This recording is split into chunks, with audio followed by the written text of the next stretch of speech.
காக்கும் சேகரமும் கைகொட்டும் செஞ்சொல் பெருவாக்கும் பீடும் பெருக்கும் உருவாக்கும் ஆதலால் வானோர் மானிமுத்தனை காதலால் கூப்புவார்தும் கை. கடக ராசி 2025 பலன்கள். முதல்ல என்னுடைய கடகராசிக்கான வாழ்த்துக்களை தெரிவிச்சுக்கிறேன். ஏன்னு கேட்டிங்கன்னா, இந்த 2024ஆம் வருடம் அஷ்டமச்சனியினுடைய முடிவு அப்படிங்கிறது உங்களுக்கு மிகப்பெரிய ஒரு வெற்றியை கொடுத்துருக்கும். 2025ஆம் வருடம் அந்த வெற்றியினுடைய தொடர்ச்சி அப்படிங்கிறது இருக்கும். ஸோ 2025 உங்களுக்கு வெற்றி தான், அதில் மாற்றமே இல்லை. வெற்றி அப்படின்ற ஒரு விஷயத்த நீங்கள் மனசில் ஆழமாக பதிய வச்சுக்கோங்க. கடகம் வெற்றி 2025. ஸோ 2025 கடக ராசிக்கு எப்படி இருக்க போகுது அப்படின்னு பார்க்குறதுக்கு முன்னாடி நீங்கள் பழைய இந்த 2024 வருஷத்தில் ஏற்பட்ட கசப்பான அனுபவங்களை ஒரு முறை நீங்கள் லைட்டாக நீங்கள் ஒரு சிந்தனைக்கு ஓட்டினீங்க அப்படின்னா 2025 வந்து உங்களுக்கு மிகப்பெரிய ஒரு வெற்றி காத்துக்கிட்டு இருக்கு அப்படின்றது தெரியும். ஏன்னா கடினமான சோதனையில் கடந்து வந்திருக்கீங்க 2024ஆம் வருடம். என்ன விஷயம்னு கேட்டிங்கன்னா, 2024 உங்களுக்கு அஷ்டமச்சனி அப்படின்ற ஒரு விஷயம் நடந்துகிட்டு இருந்தது. ஸோ யார் நல்லவங்க யார் கெட்டவங்க, எந்த இடத்துலேருந்து எப்படிப்பட்ட பிரச்சனைகள் வரும், நம்ம அதை எப்படி சமாளிக்கணும் அப்படின்ற ஒரு படிப்பினை யார் கொடுத்துருக்காங்க அப்படின்னு கேட்டிங்கன்னா சனி பகவான் தான். கசப்புகளை விட்டுடுவோம். நல்லவர்கள் தீயவர்களாகலாம், தீயவர்கள் நல்லவர்களாகலாம், அது காலத்தினுடைய ஒரு அமைப்பு. ஆனால் யார் எப்போ எப்படி ரியாக்ட் பண்ணுவாங்க அப்படின்றத 2024ஆம் வருடம் உங்களுக்கு காமிச்சிருக்கும். ஸோ நீங்கள் எப்போவுமே எப்படி கவனமாக நடந்துக்கணும் அப்படின்ற ஒரு விஷயத்தையும் உங்களுக்கு 2024ஆம் வருடத்தில் சனி பகவான் காமிச்சிருப்பார். ஸோ இது வந்து அஷ்டமச்சனி அப்படின்னு நீங்கள் பார்க்க வேண்டியதில்லை. நமக்கு நடந்த நல்ல அனுபவங்களாக நீங்கள் பார்த்தீங்க அப்படின்னா உங்களுக்கு அது ஒரு நல்ல விஷயமா தெரியும். இந்த வரக்கூடிய வருஷம் வந்து 1/1/2025ஆம் வருடம் புதன்கிழமை உத்திராட நட்சத்திரத்தில் பவகரணத்தில் பிரதமை திதியில் ஹர்ஷனம் நாமயோகத்தில் புத்தாண்டு பிறக்குது. முதல்ல என்னுடைய வாழ்த்துக்களை நான் தெரிவிச்சுக்கிறேன். கடகராசிக்கு பொறுத்த வரைக்கும் என்ன நன்மைகள் நடக்கும் அப்படின்னு பார்த்தீங்கன்னா, எல்லா நன்மைகளுமே கடகராசிக்கு நிச்சயமாக இந்த 2025 உண்டு. நீங்கள் எதிர்பார்க்காத லாபம் உண்டு, நீங்கள் எதிர்பார்க்காத தனவரவுகள் உண்டு, அதிர்ஷ்டம் உண்டு இந்த 2025ஆம் வருடத்தில் கடகராசியை பொறுத்த வரைக்கும். ஓகே, இந்த 2025ஆம் வருடம் கடகராசிக்கு கிரக பயிற்சிகள் எப்படி இருக்குது? 4 கிரக பயிற்சிகள் இந்த 2025 வருட கிரகங்கள் பயிற்சி ஆகுது. இந்த வருட கிரகங்களை ஒட்டி தான் நம்ம வருட பலன்கள் அப்படிங்கிறத எடுக்கிறோம். வருட பலன்கள் அப்படிங்கிறது 12 மாதத்துக்கு முழுமையாக நடக்கும். ஸோ இந்த வருட கிரகத்தை பொறுத்த வரைக்கும் முதன்மையான கிரகம் யான்னு கேட்டிங்கன்னா குரு. ஒரு வருடத்துக்கு ஒரு ராசி மாறக்கூடிய இந்த குரு பகவான் தான் வருட கிரகத்தில் சுப பலன்களை தீர்மானிக்கக்கூடியவர். அடுத்தபடியாக பார்த்தீங்கன்னா சனி பகவான். இவர் 2 வருஷத்துக்கு ஒரு ராசியில் இருக்காங்க, பொறுமையாக நகர்றாங்க. இருக்கிறதுலே பெரிய கிரகம் அப்படின்ற சனி தான்.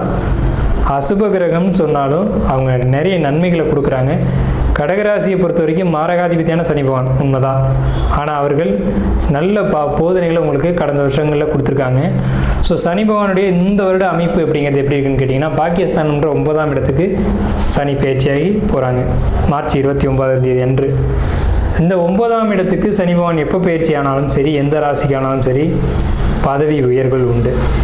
நீங்கள் இருக்க பொசிஷன்லேருந்து அடுத்த பொசிஷனுக்கு போவீங்க. அது ஜாப்பாக இருக்கலாம், குடும்பமாக இருக்கலாம், அல்லது எந்த ஒரு இடமா வேணாலும் இருக்கலாம்.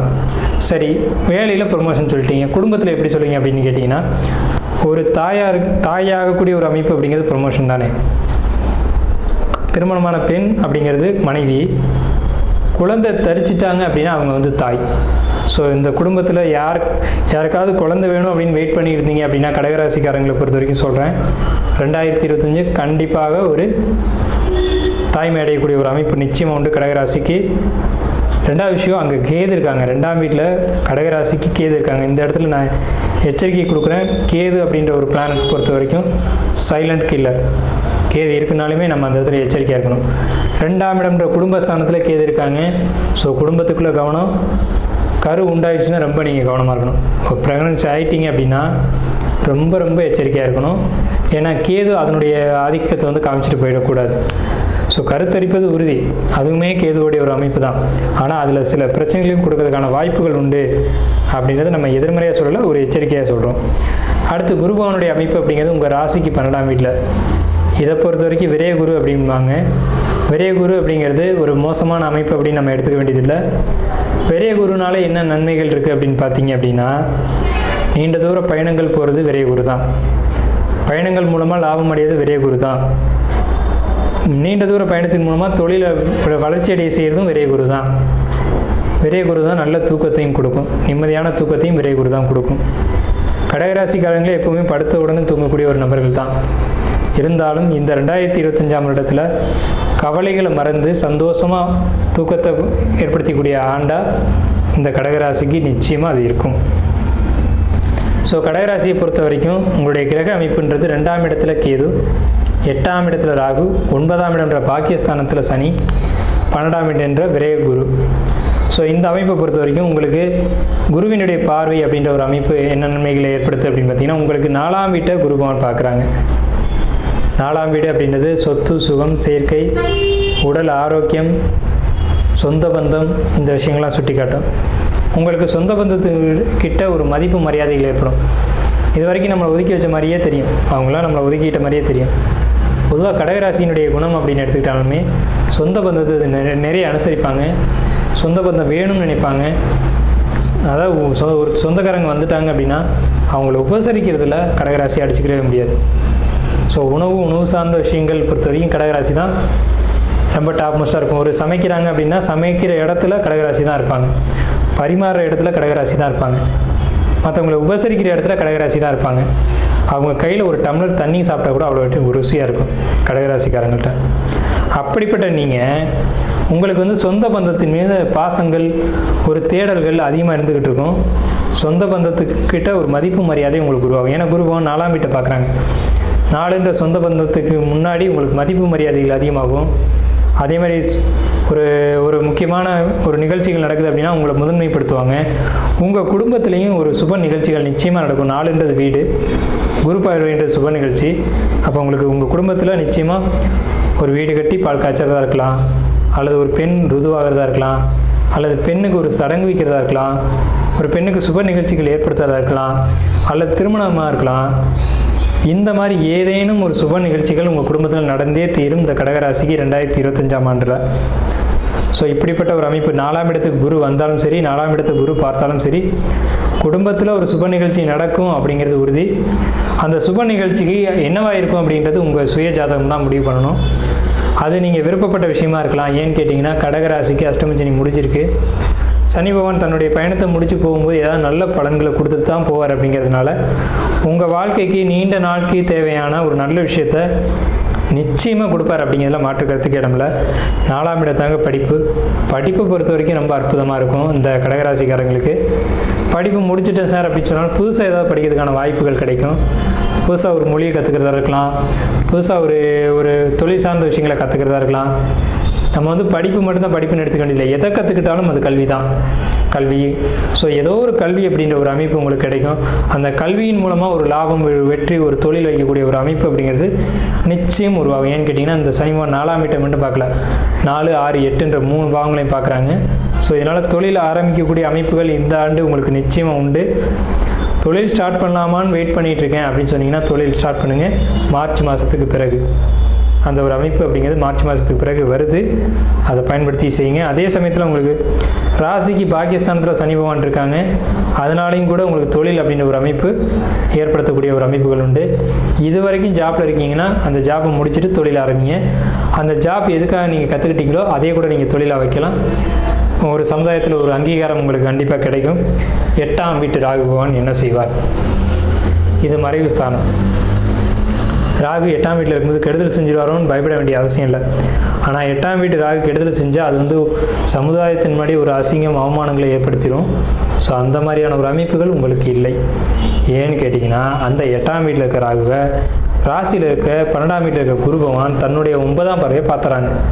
ஸோ இந்த அமைப்பு அப்படிங்கிறது உங்களுக்கு 8ஆம் இடம்னு சொல்லக்கூடிய தன வரவுகளை ஏற்படுத்தும், பொருளாதார லாபங்களை ஏற்படுத்தும். உழைக்காத வருமானம், உயிர் சொத்து, பரம்பரை சொத்து, பூர்வீக சொத்து இதெல்லாம் உங்களை தேடி வரப்போகுது. நீங்கள் வராதுன்னே நினச்சிட்டு இருப்பீங்க, அந்த சொத்து திடீர்னு உங்கள் பேருக்கு மாறி நிற்கும். அதுக்கான அமைப்பு வந்து கிரகம் தான் கொண்டு வரும். கிரகம் நிறைச்சா எதையும் செய்யலாம். ஸோ அப்படிப்பட்ட ஒரு அமைப்பு 2025 கடகராசிக்கு நிச்சயம் உண்டு. மொத்தமாக சொல்கிறேன், கடகராசிக்கு இந்த 2025ஆம் ஆண்டு பொற்காலமே அப்படிங்கிறதுல எல்லளவு மாற்றம் இல்லை.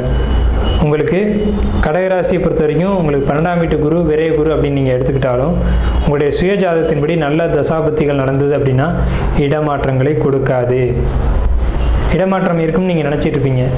4ஆம் வீட்டை குரு பார்த்துட்டதுனால கடகராசிக்கு இடமாற்றம் இருக்காது. 6ஆம் வீட்டை குரு பகவான் பார்த்துட்டார் அப்படின்ற ஒரே காரணத்தினால உங்களுக்கு எதிரிகள் இருக்க மாட்டாங்க. ஆனால் இது நாள் வரைக்கும் எதிரிகளுடைய தொந்தரவு பெரிய அளவில் இருந்திருக்கும். கடந்த 2024 ஜனவரியிலேருந்தே இருந்திருக்கும். 2024 ஜனவரியெல்லாம் உங்களுக்கு வந்து எதிரிகள் தொந்தரவில் தான் நீங்கள் சமாளிச்சுருந்துருப்பீங்க. ஆனால் நான் உறுதியாக சொல்கிறேன், 2025 ஜனவரி மாதம் 1ஆம் தேதியிலேருந்து பாருங்கள், எதிரிகள் இருக்கிற இடம் தெரியாமல் காணாமல் போயிடுவாங்க. இப்படி ஒருத்தர் இருந்தாரா அப்படின்னு தேடினா கூட கிடைக்க மாட்டாங்க.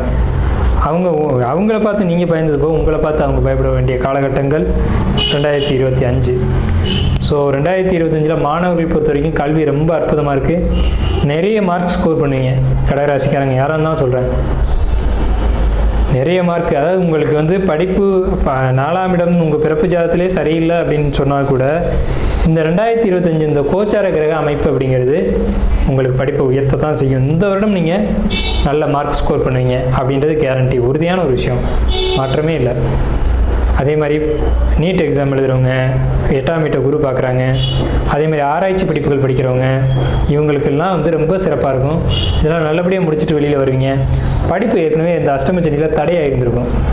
படிப்பு ஒரு தொழிற்கல்வி படிச்சிங்கன்னா அந்த தொழிலை பதிவு பண்ணணும் இல்லையா? அந்த தொழிலை பதிவு பண்ணும்போது ஏதாவது ஒரு எழுத்து பிழை இருக்குது, இல்லை அந்த பேப்பர் கிடைக்கல, இந்த பேப்பர் கிடைக்கல, இப்படிலாம் சொல்லி உங்களை அலைக்கழிச்சிருப்பாங்க. இந்த அலைக்கழிப்புக்கு மீறி இந்த 2025ஆம் ஆண்டில் நீங்கள் என்ன ஆசைப்பட்டீங்களோ நீங்கள் அதை அடைவீங்க. அதன் மூலமாக எதிர்காலத்தில் வெற்றியும் அடைவீங்க. ஸோ 2025 உங்களுக்கு வெற்றி தான், படிப்பை பொறுத்த வரைக்கும், தொழிலை பொறுத்த வரைக்கும். அதே மாதிரி உங்களுக்கு வந்து கடகராசி அப்படின்னு எடுத்துக்கும்போது பூனை இருக்குது இல்லைங்களா? பூனைக்கு வந்து உணவு வைங்க. ஏன்னா உங்கள் ராசியினுடைய அதிர்ஷ்டமே அதுதான். தந்தை வயது உள்ளவங்களுக்கு உதவி செய்யுங்க. இது வந்து 2025 நீங்கள் அனுபவிக்கக்கூடிய அதிர்ஷ்டத்தை இன்னும் பன்மடங்காக்கி காட்டும். நீங்கள் கடக ராசியாக இருந்தாலும் சரி, கடக லக்னமாக இருந்தாலும் சரி, உங்களுக்கு யோகமே இந்த 2025. உங்கள் சுய ஜாதகத்தையும் ஒரு முறை நீங்கள் வந்து உங்கள் ஜோசியர்களை அணுகி பார்த்துக்கோங்க. ஏன்னா யோகம் இருக்குது, அந்த யோகத்தை பெருக்கிக்கணும், அந்த யோக வாய்ப்புகளை பயன்படுத்திக்கணும். ஸோ அதுக்காக சொல்கிறோம், தொழில் ஆரம்பிக்கணும், தொழில் ஆரம்பிக்கலாம், தொழில் ஆரம்பித்தா வெற்றி உண்டு. படிக்கலாம், படிக்கணும், படித்தால் வெற்றி உண்டு. அதே மாதிரி தொழில் ஆரம்பிங்க, நல்லபடியாக படிங்க, நல்ல ஒரு வெற்றி அந்த 2025 ஈட்டுங்க அப்படின்ற ஒரு வாழ்த்துக்களோடு ஆரம்பித்தோம். வாழ்த்துக்களோடு நிறைவு செய்வோம். நன்றி, வணக்கம்.